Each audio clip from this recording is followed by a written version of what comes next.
Pandemonium Reigns. Yo, welcome to Pandemonium Reigns again. We're back here one more time today to talk the week that was, the Saturday that was week 4. And boy, is there a conversation, right?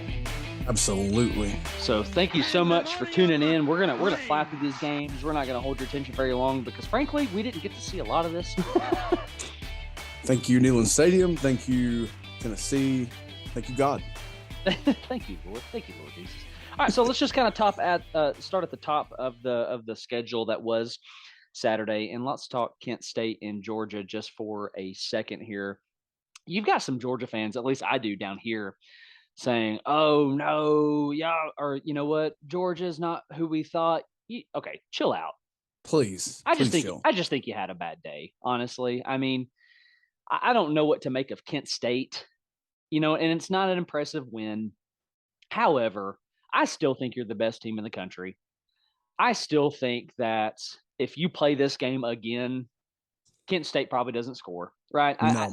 I just, you had a bad day. It was one of those noon things. And listen, 2007 is confirmed because of stuff like this, right? And we're going to get that. And another reason 2007 is confirmed because of Kansas. Kansas is 4-0, right?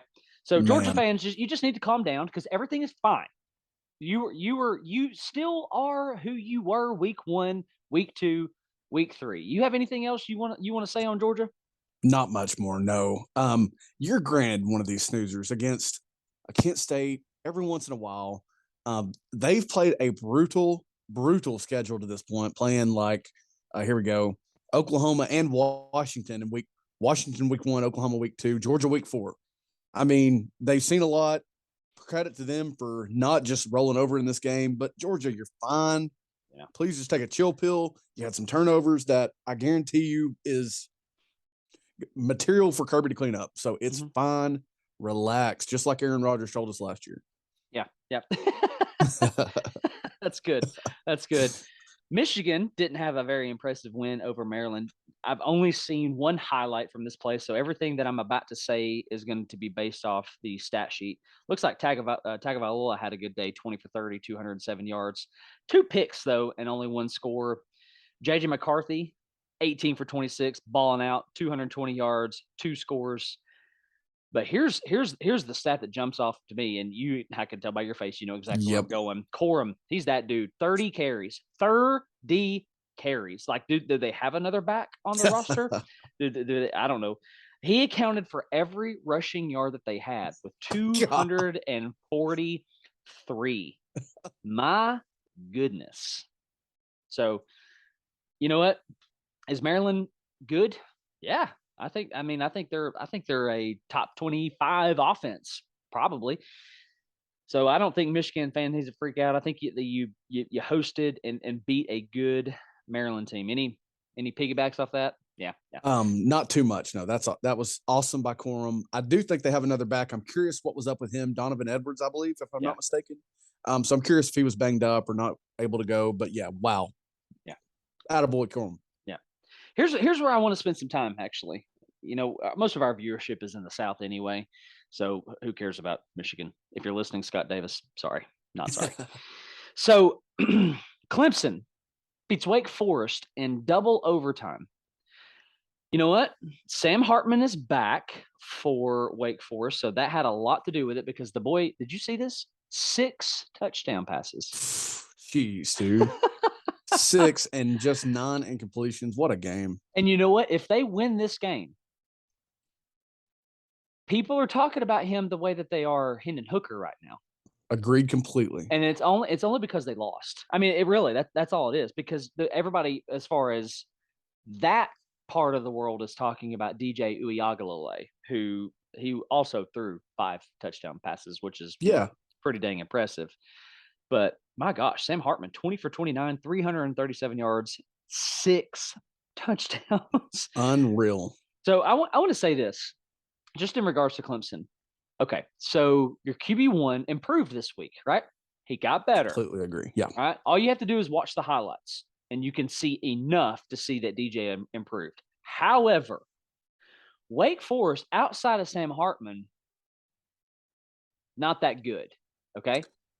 Right. So credit to Sam Hartman. Here's my point.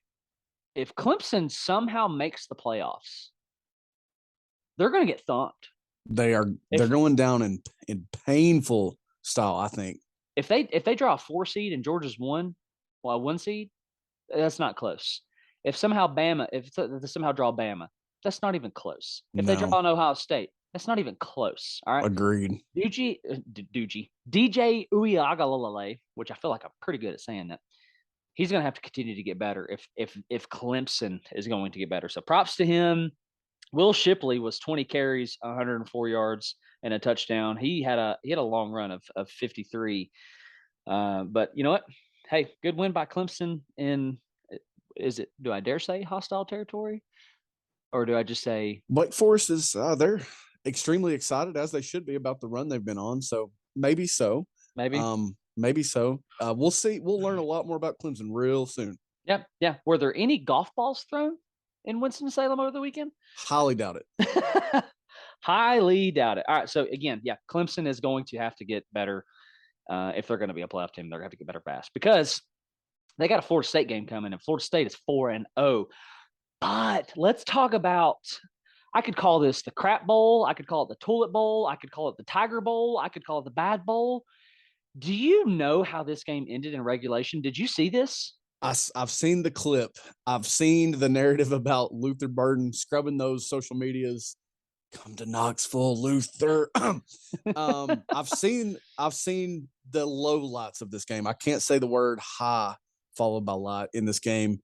What a dude, 31 points got scored and this game went to overtime. Like, so here's what? So apparently you didn't see end of regulation. No, I did not see the end of regulation then. I saw the end of the game.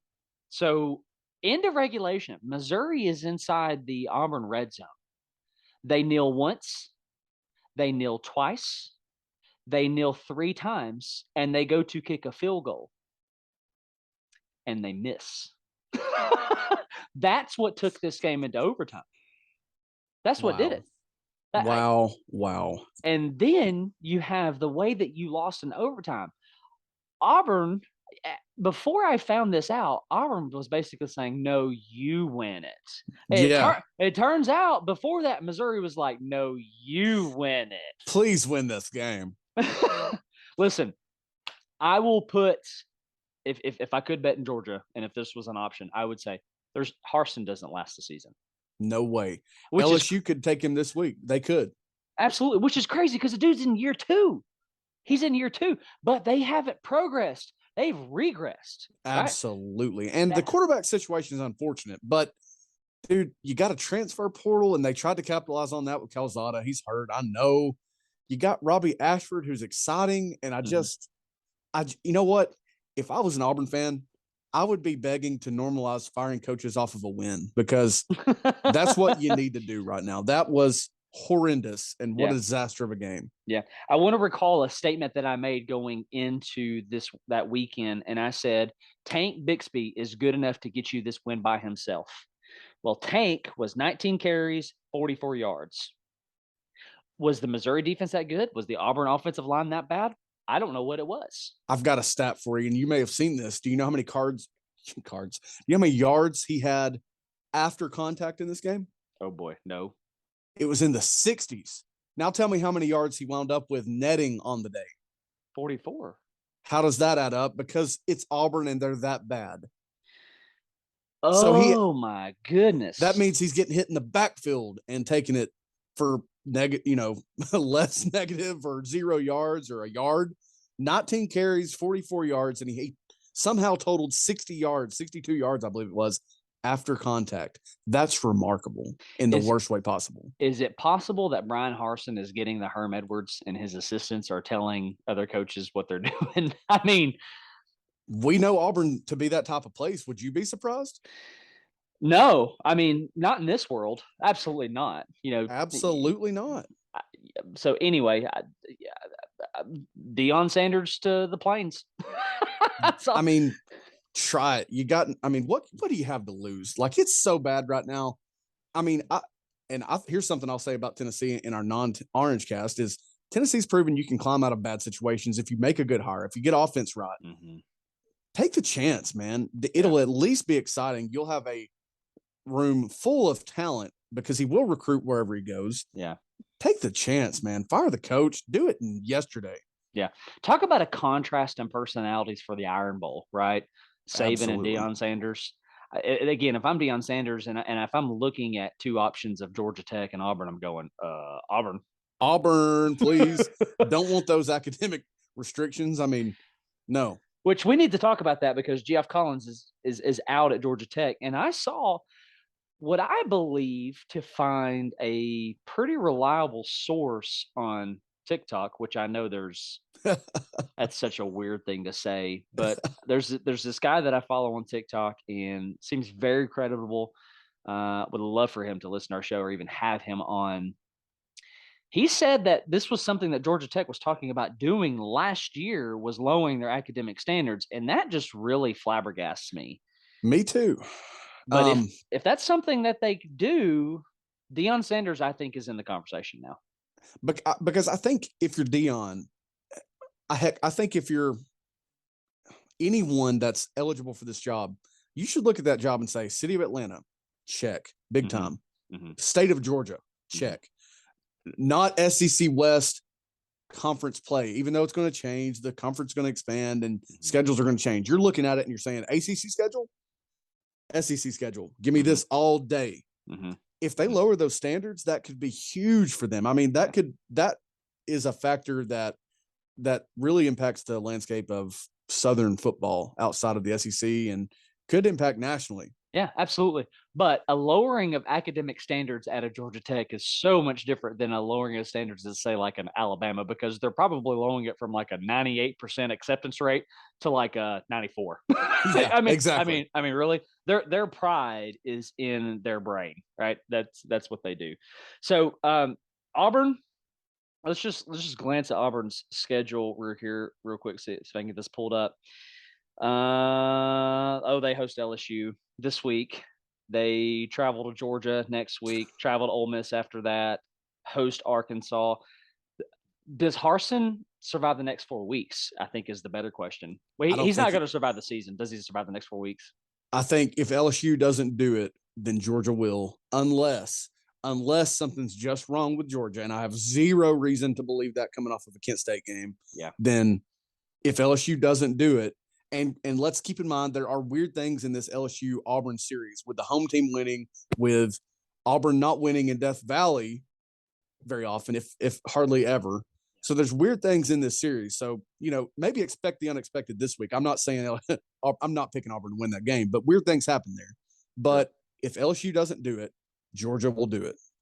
And Kirby Smart is going, wait a second, I have an opportunity to end the coaching tenure from whoever this dude is at Auburn. Yeah. Let's go do that. Because he's ain't much, but it's honest work. Oh, he's like, don't tip me with a good time. Watch this. Hang 100 on him. So bad time to be an Auburn fan, and I hope Tyler Rowland is listening. Appreciate him coming on the show whenever that was. But man, you were wrong. Sorry, bro. I wanted you to be right. Yeah, he was wrong. I like Harsin. That dude's gonna win. I got no issue with him. Yeah, he is, and he's gonna go. He's gonna go rebound because Auburn is so much deeper than head coach and personnel right now. Sure. He's gonna rebound, man. I mean, he may have to work his way back up some. Yeah, but he's gonna rebound. Absolutely. Well, again, it's 2007, and it's confirmed because the Kansas Jayhawks are here, sitting at 4-0, and they have a quarterback who is special. This Jalen Daniels, I think is his name. Yep. Is it Jalen? Let me confirm that. Yep, Jalen Daniels, 19 for 23. I know it's Duke. I don't care because it's also Kansas, okay? 19 for 23, 324 yards, 4 scores. QBR is 98.3. Let's not mention or fail to mention that he also led them in rushing, 11 carries, 83 yards, accounting for a score there with a long of 30. Kansas, there's no way that Leipold stays there after this year, right? Dude, I mean, I've said things like that before with a guy like Matt Campbell and others, but dude, I don't see how he could. And I mean, you've got TCU, you've got Oklahoma coming, you got Baylor coming, and then you got Oklahoma State after that. That's a tough stretch. I hope he's not looking ahead because I'm kind of enjoying this little blue wave out there. But, I mean, dude, I don't see him staying. I mean, he's going to get crazy offers just from what he's done in the first 4 weeks, let alone if he continues to do it over that 4-game stretch that's coming. I mean, talk about exciting. You know, I'm glad that College Game Day came to Knoxville, and I think that we earned it as much as Kansas earned it because of the opponents that we played. But I do wish that I could have watched that game. Maybe I'll find a way to go back and watch it. But, yeah, that's so fun. So 2007, I would say Leipold's headed for a much bigger job if he's one of those guys that takes them. Yeah, absolutely. So let me just throw some voodoo stuff out there, and I really hope that I don't jinx us. But the last time Kansas was this good was 2007. We've said it, I feel like, 100 times. Do you know what else happened in 2007, my boy? Tennessee went to Atlanta. Your Volunteers were in Atlanta after winning the East. We did not beat Florida that year, but we did beat Georgia. So maybe it's one of those years. Probably not, because Georgia's still really good. Yeah. But, hey, college football has proven over the course of its history that it's weird. Right? It is weird, and it's beautifully weird. It's weird. Hey, so props to Kansas. I would be feeling different about this game if David Cutcliffe was still in Durham, right? Agreed. But he's not. So, you know, what's that statement that wise man once said? Sucks to suck, Duke. Kansas Jayhawks are they are here. All right, let's continue conversation in the Big 12. And Texas is doing it again. They did this last year. They're doing it again. Now, what's different about this go around is Texas Tech is a good football team. All right, they are. If you guys are just, oh, Texas lost to Texas Tech, what? Listen, they're well coached. You need to go back and watch this game if you can, because what's crazy about this is, I don't know if you heard what the head coach of Texas Tech said in the locker room after this win. I did not. He was obviously interviewed on the sideline as they're exiting the game. All right, and he is asked the question, and he turns around. He tells this to his team in the locker room. He says, "Boys, I was just asked what it's like to beat Texas, right? Yeah."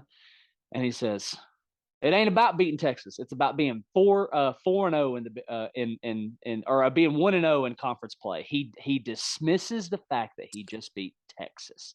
He downplays it. He basically, I love your face. He basically tells Texas, "Sucks to suck." He did, and I'm not enjoying this for Texas. It's not like it's Oklahoma. It's not like it's Georgia or Alabama, someone that I want to see lose. Yeah, right. But there's many alternate realities and universes that I'd love to see in college football because Tennessee's been bad. Well, I want to see the one where Quinn Ewers doesn't get hurt as well. Yeah, for sure. I hate that. Texas is kind of doing it again. I hope that they clean it up. I'm not expecting them to because they haven't in the last few times they've done this, but yeah, I mean, wow, dude, that says a lot that their coach said that.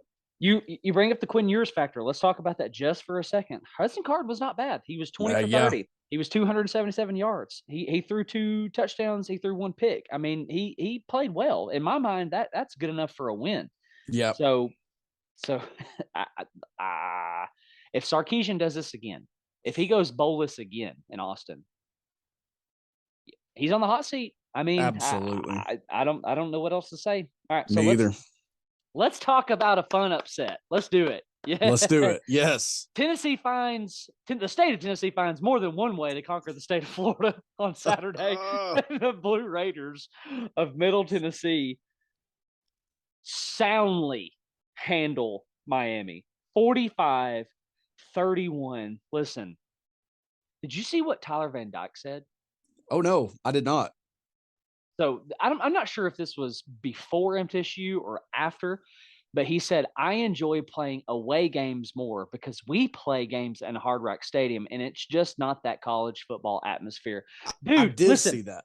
So I just want to say this about Miami. You're not back, okay? You're not back. You proved that you weren't back, all right? You didn't play your best ball against A&M either. Your biggest problem is your fan base.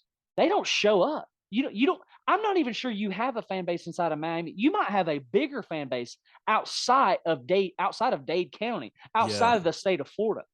You might have a more here in North Georgia and in Chattanooga, right? Yeah. Because they're not going to Hard Rock Stadium, and until you get that fixed, you're not back, and you have problems.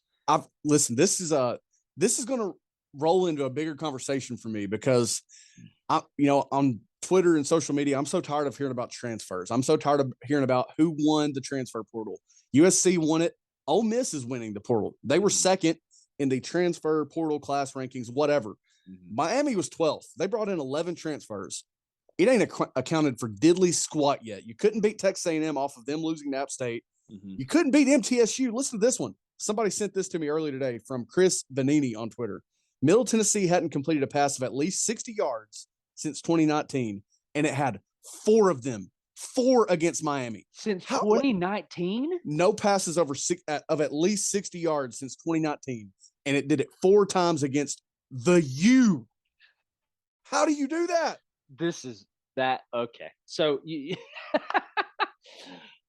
let me add some salt into the wound for Miami. On top of that, I heard this. Do you know where? I'm pretty sure it's Coach Stockstill for MTSU. Yes. Is that right? Rick Stockstill, I think. Do you know what his alma mater is? Shoot, I think I used to. I don't know. Florida State. Oh. He wasn't planning on just cashing a check. No. He was not planning on just cashing a check. And again, another sign that 2007 is here. Miami, so they're currently sitting at 2-2. They're going to turn around and host North Carolina, who got handled by Notre Dame. But if you play like you did against MTSU, that's a loss. Doesn't matter, You're going to go to Blacksburg, and I think you could roll up there with 7 dudes and still beat Virginia Tech. So that's not a problem. Duke is 3-1, so their only losses to a good Kansas. You're going to go to Virginia. You're going to host Florida State. You're going to travel to Atlanta. You drew Clemson, okay? And you're going to end the year with Pitt. So let's say 1-2 guaranteed wins. And let me ask you this. If MTSU lines up against a Virginia Tech, do they win that game? If MTSU lines up against a Georgia Tech, do they win that game? Because roster-wise, Tech and Virginia Tech are probably and arguably better than a Middle Tennessee. So this is not a tough schedule, but it is a tough stretch. It's a risky schedule because what you've just done, right? Yeah, because what you've just. I mean, dude. I can't figure out how schools continue to land big coaches like Mario Cristobal, like Coach.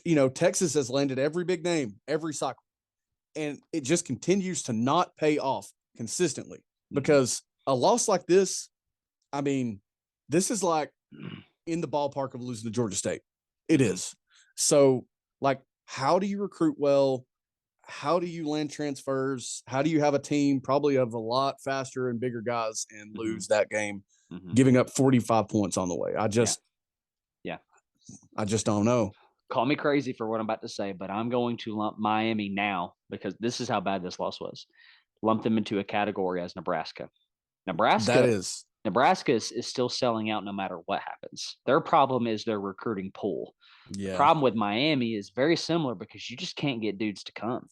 Yeah. It's like those Rose Bowl environments, regular season for UCLA. It's like those USC environments when they've not been kind of trendy and as good. But you're in the Southeast where football is still king in the state of Florida. But Dade it's obviously not. Dade County where people care about Little League. Yeah. I mean, and you're not drawing them there. Like, They're not going. Big problems. The Dolphins are better than you. 100% they are. 100% they are. So anyway, I mean, bad times. I mean, talking about this Nebraska comparison for a second. Nebraska hired the golden child. They did. This is what Miami's done. They hired Mario Cristobal, a national champion, right, when he played for the U. This whole thing is proving that hiring of your Michigan man, hiring of your golden child, hiring us hiring a Peyton Manning or a T. Martin, it don't mean jack. It don't mean nothing. Hiring guys that are, I don't know if they're associated with legends. Pruitt was in the Southeast for his entire life. He played at Alabama. He's got the pedigree. Dooley is the son of a legend. Not that that's always a good thing, but Butch Jones, he was an outsider, and until he crapped down his own leg, it was working better than it had those previous guys and those other guys. And now Josh Heupel, you got a freaking guy from the Dakotas who played meaningful college football at Oklahoma. Yes. But dude, it lines up to me that outsiders are better. Yeah, there's examples, and I just don't understand it. I mean, we could throw Dabo in that conversation. I mean, he played at Bama, but I mean, the situation with Tennessee and Heupel sounds like Heupel was burned by Oklahoma, so he's like, you know what, that's fine. I'll go plant some roots over here, and this will be my home. Yeah, I'm done with you. Which, hey, I'm here for it, because we're going to talk about this Oklahoma game in a second. And boy, do I have a stat for you that I didn't know existed. Oh, I can't wait. James Madison goes to Boone, North Carolina, and beats Appalachian State. And Luke Combs turns over in his bed, right? Let me tell you who James Madison whipped in week 1. Oh, man. Tell me. Middle Tennessee State University. They whipped them 44-7. All right. So I'm so glad you mentioned this, because I get so tired of talking about college football and somebody says, well, this team beat this team. A beat B and B beat C. Yeah. So A should be able to beat C and do it soundly. That's just not how this game works. Nope. It's all about matchups and stuff like that. But you know what? Shame on Appalachian State, because I don't know what got to you, but James Madison's D2. Or no, they're D1. I'm having a brain fart. Are they D2? I think they're D1, but they're D1, lower level, AA or whatever it is. Okay. I was rooting for them. I mean, they were having a heck of a season, and that magical. But don't get me wrong, though, James Madison is a good football team for the respective conference and division and all the things that they play in. Oregon takes care of business against Washington State, a 3-point win right there. But I don't really want to hang out there, because I want to get to 7-point win of Ole Miss over Tulsa. Yeah, and here I was just saying that they quote unquote won the portal. And again, don't get me wrong, they made great additions. Zach Evans, good addition. Their offensive line that they have, I don't know how many of those are high school prospects versus transfers, but they're doing their job. Mm-hmm. Well, Zach Evans didn't have a good game against Tulsa. Maybe he got banged up or something. But they're fine. They're really good on the ground. They are. And Dart is kind of doing enough. He's not Matt Corral. He's not Shea Patterson. Right. But he's doing enough, game managing. They're running the ball well. But, 8-point, 35-27 win over Tulsa. Yeah, right. So let me get some clarity here. When you say Shea Patterson, do you mean Matt Corral? Or was that – sorry, Matt Corral or Shea Patterson. I got you. He's not those guys, I got you. But yeah, he's managing games, but whereas they've been breadwinners through the air and via the quarterback, it's the ground game now. That's what they're doing this year. Credit to Lane for that. Yeah. Credit to him, but they're not that explosive. Like, we're going to just throw it, however many times, and the quarterback's going to make the play every time. They're not that, but they're very efficient running the ball so far. I'm wondering with Ole Miss if we're seeing who Ole Miss is without a Matt Corral, and was Matt Corral at the college level just that good? I think he was fantastic. I really do. He was remarkable. Lane was over aggressive a lot of times, and that set them up poorly. Hint Alabama game last year, and they had remarkable speed and guys who could just flat out get open at receiver and good tight ends, I'll add. Yeah. But, here we are, and it's a completely different story a year later. Yep. I think people need to keep their eye on Ole Miss going forward. And you know what? This game against Tulsa, 8-point win. These games are proven to not be automatic wins. If you've got a Tulsa, if you've got a Group 5, somebody on your schedule, you need to prepare for it, because it's that year. You know what I'm saying? Yeah, it is that year. It is that year. Because, continuing in this conversation, as I grin from ear to ear, Kentucky struggled against a 1-2 Northern Illinois, 31-23. You and I didn't get to see this. Again, we were in Neyland. Looks like Will Levis, I still don't know how to say his name, threw for a lot of yards, but what are the words? You're a top 10 team in the country. You're a top 10 team in the country. And that's your performance? I mean, Vanderbilt beat these guys by 10. They scored 38 at their house. You couldn't even do that. Oh, my gosh. I'm sorry. So happy you That's went just there. my shade for Kentucky and my hate and how much of a clown they are. And I thought Chris Rodriguez is that his name? Chris Rodriguez? Running back? Rodriguez, yeah. Rodriguez. I thought he had a 2-game suspension to enter this season. I'm guessing it must have been 4 because we're entering week 5 now. Mm-hmm. And maybe Ole Miss was looking ahead to this game that I can't wait to talk about when the time comes between Ole Miss and Kentucky. Maybe Ole Miss was looking ahead to this. Maybe Kentucky was looking ahead to that trip to Ole Miss. I don't know. But you ran for 103 yards, 2.9 per carry against Northern Illinois at your place in a night game? What is that? What is that? I know the people can't hear my head shake, but it's shaking. I promise you. What is that garbage, dude? If I'm a Kentucky fan, I'm livid. That's bad. That's bad. So bad. I mean, and there's a conversation right now in the college football world about getting these guys off annual schedules, right? It's boring. Is it though? I mean, this year. Yeah, this year is telling you you might want to reconsider this trading Northern Illinois for another SEC opponent, right? You might want to slow your roll down a little bit. And which makes me listen, I know that Akron was bad.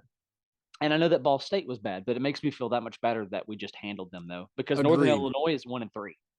Agreed, because I'm so sick, and not to go Tennessee on this podcast, that's not an Orange Cast, but I'm so sick of 24-7 and 31-10, and it's if I'm a fan, I am a Tennessee fan. If I'm a fan of these teams, I want you to handle business. Now, Kentucky, Vanderbilt, Ole Miss, go look like clowns and have close games with these teams. I don't care, but it's so much more enjoyable to handle your business and put on a show than win by 8. Running for 100 yards in the process. Like, what are we doing? Yeah. No, I'm with you. Hey, let's keep it moving. And Arkansas, A&M, 23-21 win for the Aggies. I'm going to sneak this in there just because I'm going to find this humorous, okay? Okay. My strong performer of the week was the Arkansas kicker for finding a way to hit the top of the goalpost. That's a strong performance, bro. That is a strong, very unusual performance. A strong performance that I didn't know that I needed. I have been watching this game for as long as I can remember. I have never seen that happen. Absolutely not. I have never seen that happen. And that is the only play that I can recall. And again, didn't see this live, but I obviously I saw the highlights. Not a good performance by A&M's quarterback Johnson, 11 for 21, 150 yards, 1 score. KJ Jefferson, though, if they win this game, they're talking about him. Yep, like we've talked about with Hendon, with Richardson. If they had won, we mentioned someone else earlier as I choked. Can't remember who we talked about earlier. If they win, they get the talk. I mean, was a Warrior not an efficient passer, but led the team in rushing, 3 touchdowns total. Well, hang on. You said not an efficient passer, but that QBR was good for 79, and he was 12 for 19. The completion percentage, it's there. There's just not a ton of attempts. Yeah, poor word choice by me. Not an explosive passer like you'd like he's capable of, frankly. But yeah, I mean, 12 for 19, 171, 2 and no touchdown, no interceptions, 2 touchdowns. Right. That is good, but he's capable of so much more. I've seen it. And if it was there, then they no doubt win this game, as they arguably should have done anyway. Yeah. But yeah, what a weird game. Here's Texas A&M winning these games I would have expected them to after losing to App State. I'm telling you, man, they're just going to find a way to go 8-4, 9-3. Mm-hmm. We're going to forget the casuals, the Nationals. They're going to forget about that loss. The same talk's going to be there entering 2023 for Jimbo. Oh, he's going to do it again. Mm-hmm. You know, they're championship playoff bound, and heck, that young talent is going to get better. Mm-hmm. But if the offense doesn't take steps, then we're going to have the same conversation again. Absolutely. So at this rate, September 3rd will forever be Bo Pelini Day. Going forward, August 4th will forever be Jimbo Fisher Day. Feels that way. It's hard to change my mind from that. Let me ask you this. Well, let's talk about this for a second. If A-Chain isn't on this roster, this dude was good for 19 for 159. This dude is a baller. If they don't have this guy,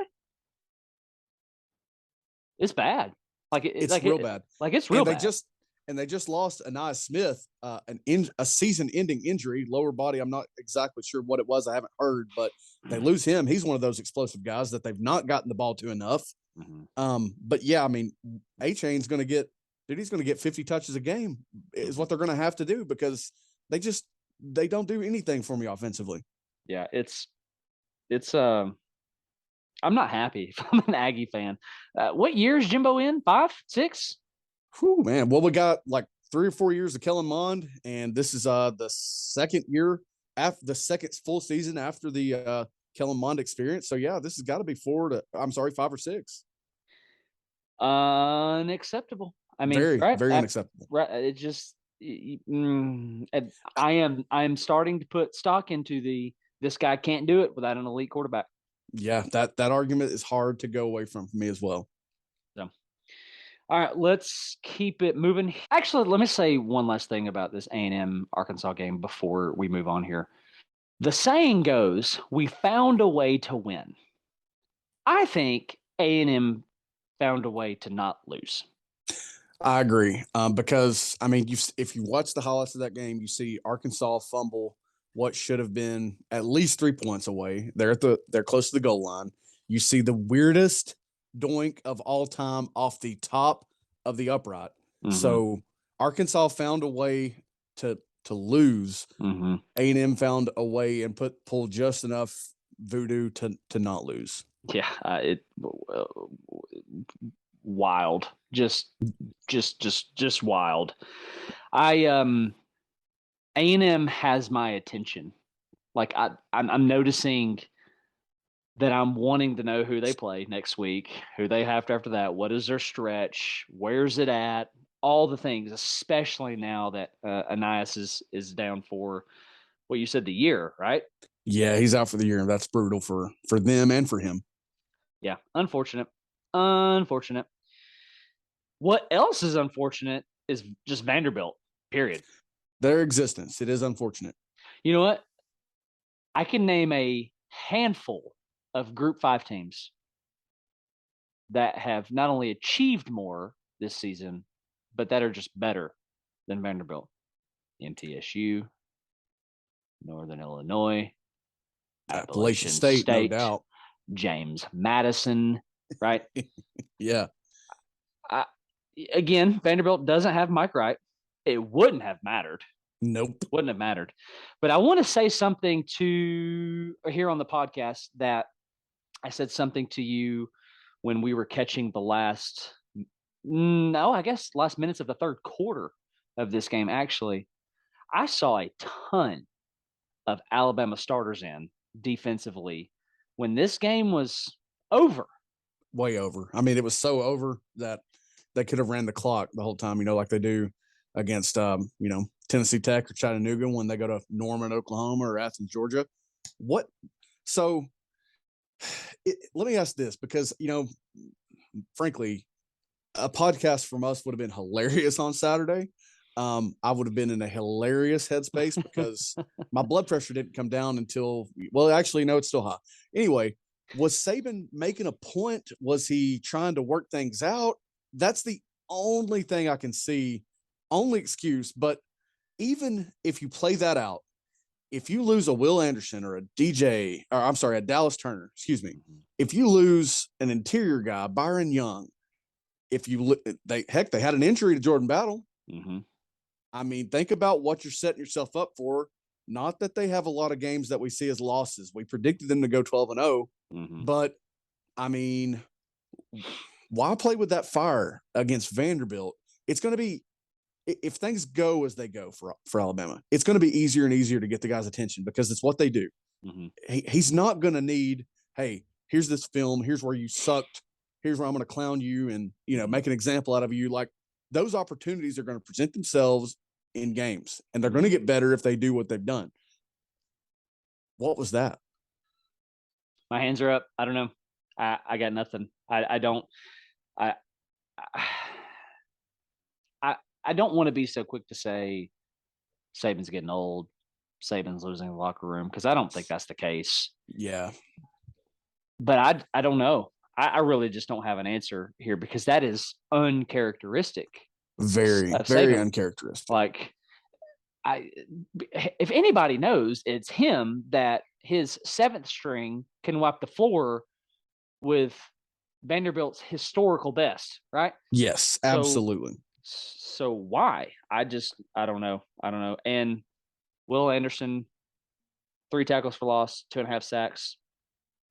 It's going to be, if he turns out to have a similar season that he did last year, it's going to be extremely disappointing again, just as a college football fan, to not see him as a Heisman finalist. Absolutely. But I'll tell you this, if Hendon Hooker continues on his trajectory, then Will Anderson will win the Heisman. So problem solved. Yeah.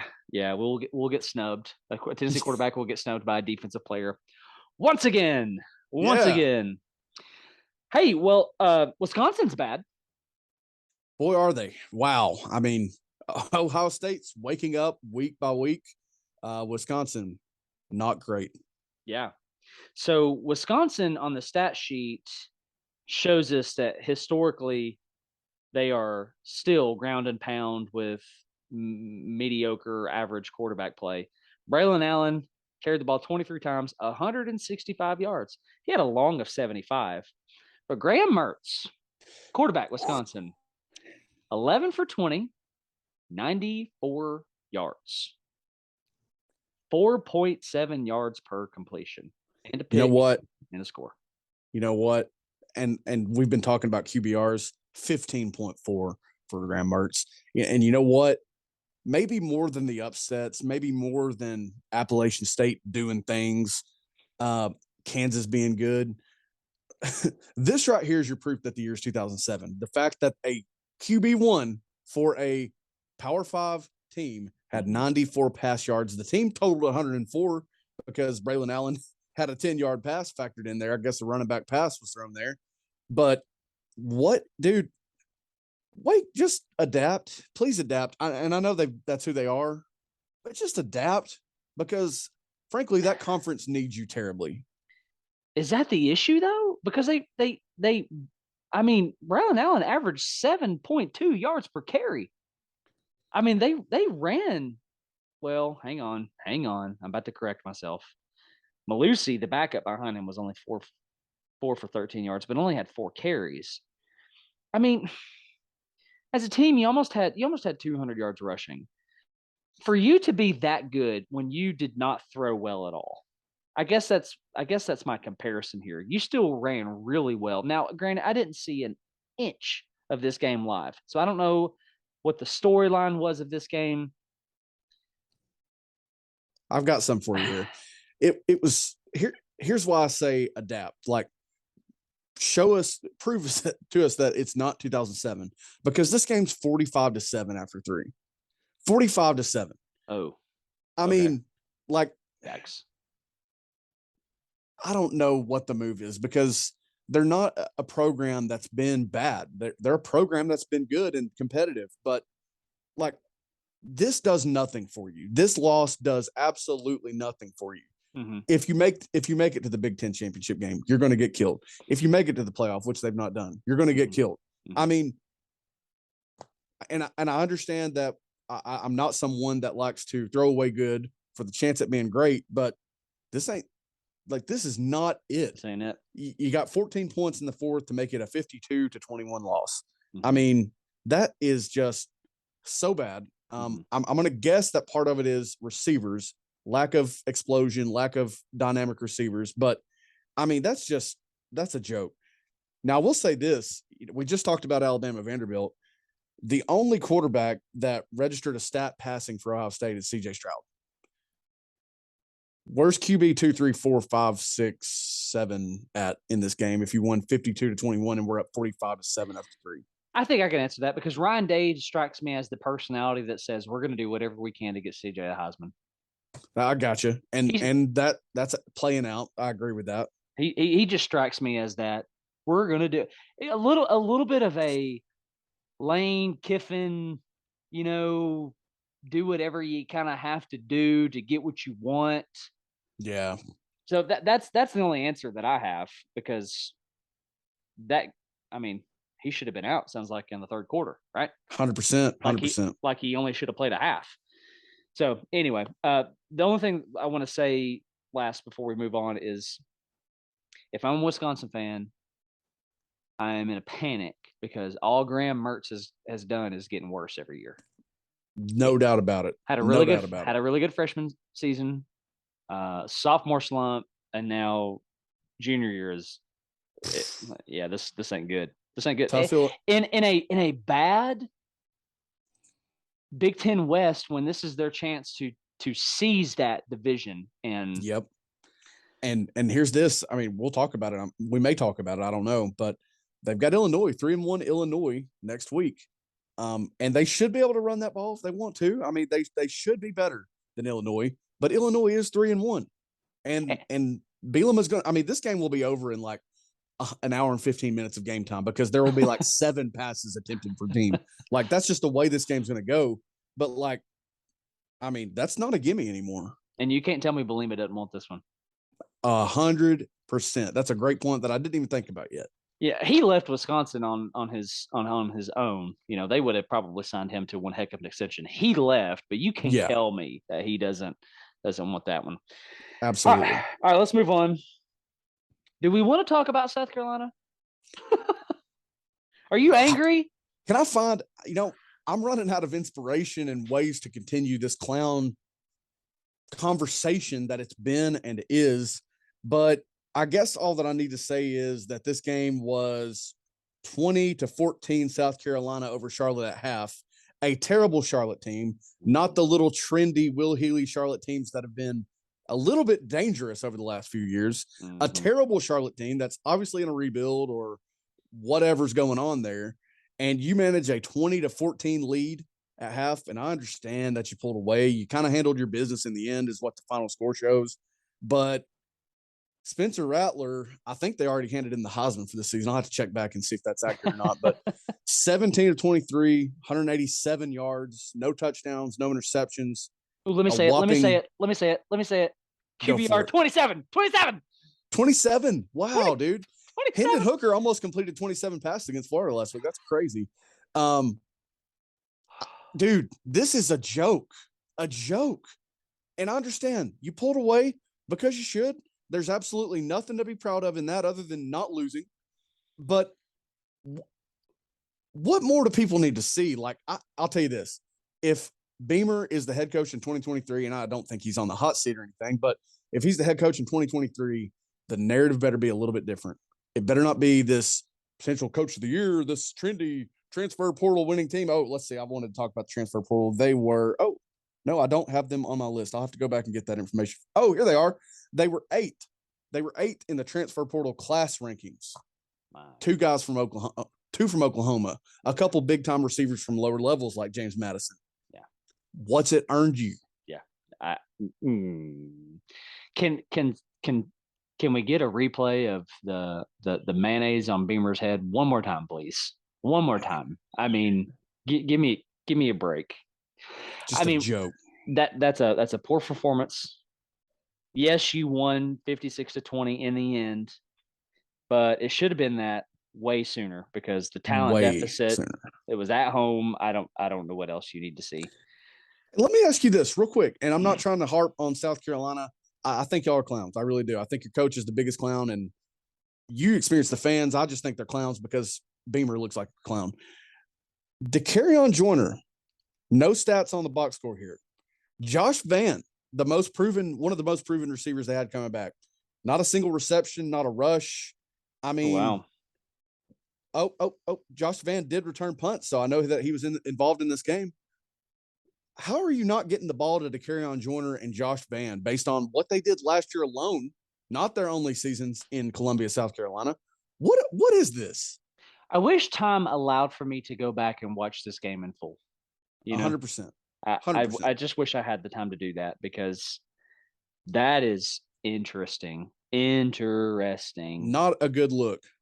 No, not at all. Hey, but I'm here for it. All day. Give me all day. This is all day. Can we keep Dion out of Columbia, South Carolina? Let's definitely do that. Let's do that. That would wake me up a bit, scare me a little bit. I'm man enough to admit it. Don't want that. Yep. All right. So let's talk about Nebraska.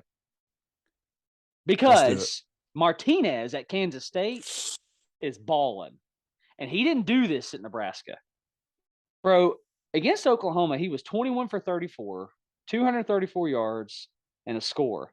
He ran 21 times, 148 yards, and 4 scores. He didn't do that. Did he see the writing on the wall in Lincoln and was like, you know what, I got to get out of here? I mean, he had to, because that's a remarkable performance. Like, you know, I was like, if we did our strong performance of the week, I wasn't sure where I would go if it was not in the Tennessee-Florida game because of the attention that we spent in Neyland Stadium on Saturday. Mm-hmm. But dude, I think it's him, and you can make a case for Deuce Vaughn, 25 for 116. But Martinez having a game against the Sooners, love it, And I mean, yeah, he had to see the writing on the wall. I mean, good on him for getting out of there. Don't love what's going on at Nebraska, not enjoying their downtime, but credit to him for being that dude at Kansas State. Yep. Did you see Eric Gray's numbers? Let me look. Hey, that's not too shabby, right? That's there, the best game of his Oklahoma career. Against competition considered, I agree. Has he ever put up 114 at Oklahoma? I think he has in some of those lesser opponents and things like that they play. I got you. Well, let me listen, listeners, listen. Dan and Mike do not like Oklahoma. Brent Venables is there. I like Brent Venables. Not anymore. I don't anyway. Nope. So with this stat that I'm about to read to you, my guy, it just makes it that much sweeter. Let's hear it. In their last 4 matchups, Kansas State's 3-1. Yes. That I love to hear. I'm here for that all day. 3-1. Let's go. Hey, the Big 12 as a conference in whole, this year, your exceptions are maybe a West Virginia, maybe a TCU, but they're fairly deep. Like, they are. You know what? The Big 12 was like, hey, you know what those big conferences, the SEC, the Big 10, you know what they need? They need parity. Let's have it. But what it doesn't allow for is Oklahoma to drop a game like this, Texas to not get back, because frankly, if it was a bunch of bottom dwellers, then they would be back. But Oklahoma, man, I mean, they're that same team, aren't they? They're nothing changed. New guys, ain't nothing changed. Yeah. I'm with you. I'm with you. It's interesting. So immediately when I saw this score, listen, before I say this, Kansas State's good. They're a good team. They had a bad loss last week, but they're a good squad. They should be in the race for the Big 12 championship game. This brought my thoughts immediately to Oklahoma and Texas in the SEC. Yeah. I mean, and I've probably said it on this podcast. I know we've talked about it, but when Missouri and Texas A&M arrived, I didn't have high expectations for them. Missouri exceeded them by far in those first few years, capitalizing on a down east. Okay, because I didn't think they could even do that. Yes. I wouldn't have thought that they could even do that. But I mean, you just said it. Oklahoma is 1-3 in their last 4 against Kansas State, which is a solid program. But Kansas State never has the dudes of even a middle tier SEC team. Mississippi State, Ole Miss, Mm-hmm. Auburn, Mm-hmm. LSU. I mean, mm-hmm. they don't have those kind of dudes. Yeah. Same would apply for the East, with the exception of Vanderbilt, maybe South Carolina in some years. Mm-hmm. But how are they going to survive? It's gonna be fun to watch, and I just hope it comes to a point where A&M and Missouri and Oklahoma, Texas go back to where they came from, because Restore it. On this topic, because Texas Tech is like, and you're going to the SEC, okay, and Yeah. Kansas State's going, you're going to the SEC. Bye-bye. Take this butt whipping with you, right? Yeah. Again, Kansas State, good program, or good football team. Texas Tech, good football team this year. And the SEC West, down right now, okay? Much more than previous years, for sure. But you're going to go, we don't know what the divisions are going to look like and stuff like that, but you're going to go, if it is divisions, and we just make the divisions bigger, you're going to play Alabama every year. You're going to play LSU every year. You know what? You're going to play Mike Leach every year. I guarantee you Mike Leach is like, he's gonna break the scoreboard on those teams. Like, he's going to put up, like, he's going to be going for triple digits against Texas and Oklahoma. Like, that, that, like, as weird as he is, there's got to be bad blood in there. And like, he's going to be looking to break the scoreboard to make it catch on fire. Yeah, absolutely. So I'm surprised that more people are not talking about this Oklahoma loss, this Texas loss, and the SEC thing, because man, good luck. Yeah, good luck to you. Hey, Florida State, they're 4-0, man. Love to see it. I told you to look out for these dudes before the season started, and I'm going to hold to my upset of the year, which is losing its gravity a little bit because Florida State is 4-0. I'm going to stick to Florida State beating Clemson. I'm going to stick to this. Absolutely. Now, I will say this. I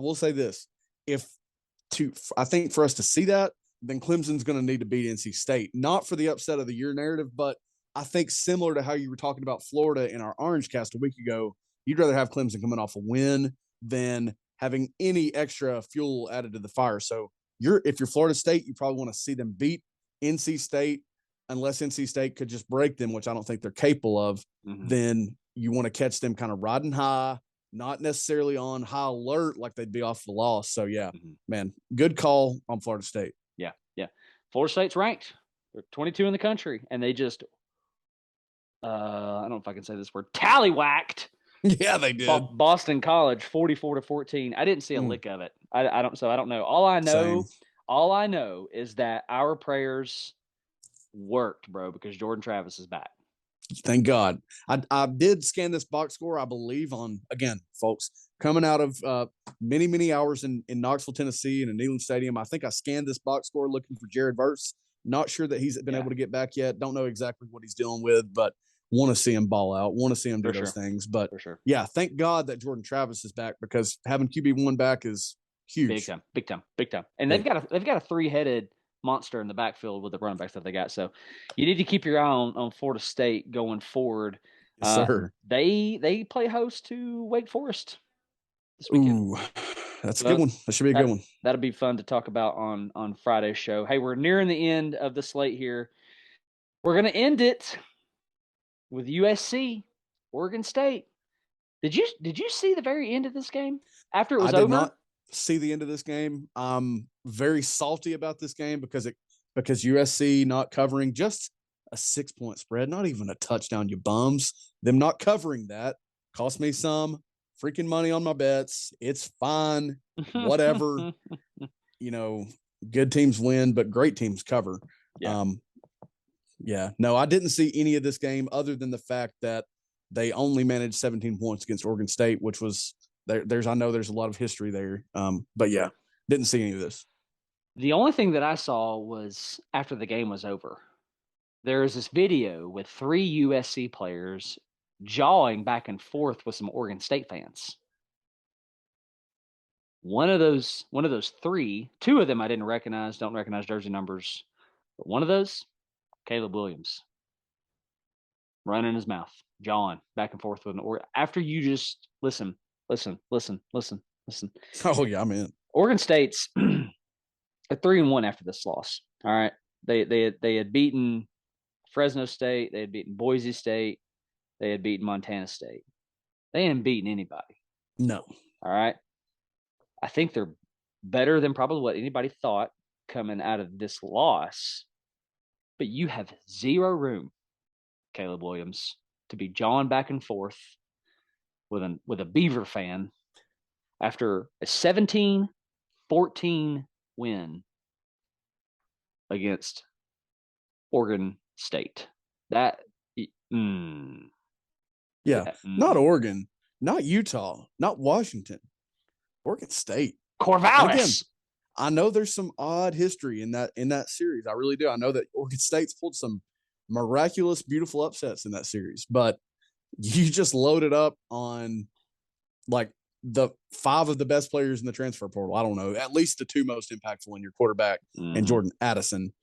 And he went 16 for 36, excuse me. It was not good. 55.4 QBR. You only got Addison the ball 3 times. I mean, you know what? I think we said a minute ago, I said that Oklahoma's the same dudes with just a different cast. And I think that Lincoln is still those Oklahoma teams with less explosion. Wow, bold. But I don't know that I disagree. A lot of football left to be played, obviously, on the year. But hard to argue after that win. I mean, that's ugly. Caleb Williams. You're a bum. Is that a game? Excuse me. Is that performance in that game enough in the long run to remove him from Heisman talk? Because that's bad in my mind. You know what? I'm already finding myself having a little trouble with the Heisman talk because of the way that it sways. I mean, Stetson Bennett has played outside of his mind for this season so far, but a game against Kent State where he didn't do those things and he's no longer getting the buzz. So yeah, what that tells me is that Caleb Williams would have to absolutely fall off a cliff. CJ Stroud would have to absolutely fall off a cliff to be removed from the conversation, but it needs to be had. It needs to be slowed down because it's still September. We're holding on. The next games that are played on Saturday will be into October, but it's way too early for this conversation for anybody ultimately. But yeah, I mean, back it up, chill on the Caleb Williams buzz and the hype. When you think about it in the grand scheme of things, he had half a season or 3/4 of a season in at Oklahoma. So yeah, calm it down, back off of it just a bit. There you go. I'm with you. Hey, we're gonna end the show this way. We're gonna end the show with a prediction because it's Thursday. Some games are getting moved up. I know that Florida is one of them, but I don't want to talk about Florida. I'm done with Florida. Yeah. I want to talk about the Gamecocks. Let's talk about them. Because they're playing tonight. They're playing South Carolina State. And as I pull this up on the ESPN app, I see that Spencer Rattler, I know we're back on South Carolina. I can't. I lived there for 5 years. Their fans are the worst. Yep. Spencer Rattler is 2 touchdowns, 5 picks on the year. And that's enough to win Heisman, man. Man, I think we got to go pry it out of his hands. Like I said, I think they already gave it to him. Did they not? I mean, my gosh, hand it to the guy. I don't know anything about South Carolina State. I don't have a clue. Okay, I got nothing. But have we seen enough out of South Carolina, and have we seen enough out of this? What is now a rivalry between South Carolina and Kentucky? Because that's who's next after South Carolina State. Is South Carolina looking past South Carolina State? Are they looking at Kentucky? I think after this last win against Charlotte, I don't know that you can do that. Okay? Yeah. So, trap game? I mean, the factors are there, but as I look at this game on the ESPN app as well, and we've gotten away from this as society, as sports bettors, whatever, this game doesn't have a line. That's what they're expecting the Gamecocks to do to whatever South Carolina State is. Mm-hmm. It doesn't have a line, and you've seen lines on games like Tennessee Akron and Georgia and whoever. 50-point lines are becoming more normal and just simply normal, because usually you wouldn't get a line. So this game doesn't have a line. It's moving up to Thursday, which is awkward because of the hurricane, like you talked about.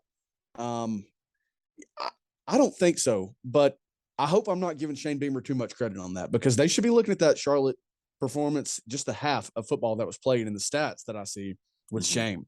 I mean, you should have plenty to coach your guys up on. Yeah. So it shouldn't be, but I'm not going to say it's impossible to be a trap game. I will be out on the town celebrating my 13th anniversary. So darn, I'm not going to get to see it.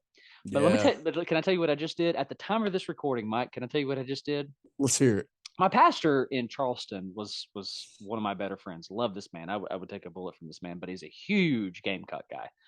I'm hoping he's going to text me back, because I just sent him a text that says, "Happy with Rattler?" ? Oh, yes. Oh, you got to let me know. You got to forward me that response, and I'll be sure to go ham on it on the internet. I am hoping he responds before the end of the show, but we are wrapping up the show. So if I've ever left anybody with a cliffhanger, well, there it is. We'll come back to it. Don't you worry, folks. Just tune back in. We'll come back to it, because I do expect this. I don't expect South Carolina to get trapped here or lose, but it's going to be closer than it should be for longer than it should be. First quarter ends, and it's a 3-6-0 lead for the Gamecocks. I won't be shocked. Yeah. Halftime approaches, and it's a 10-point game. I'm not going to be surprised with these guys anymore. They just don't handle business. Yeah, I'm with you. I'm with you.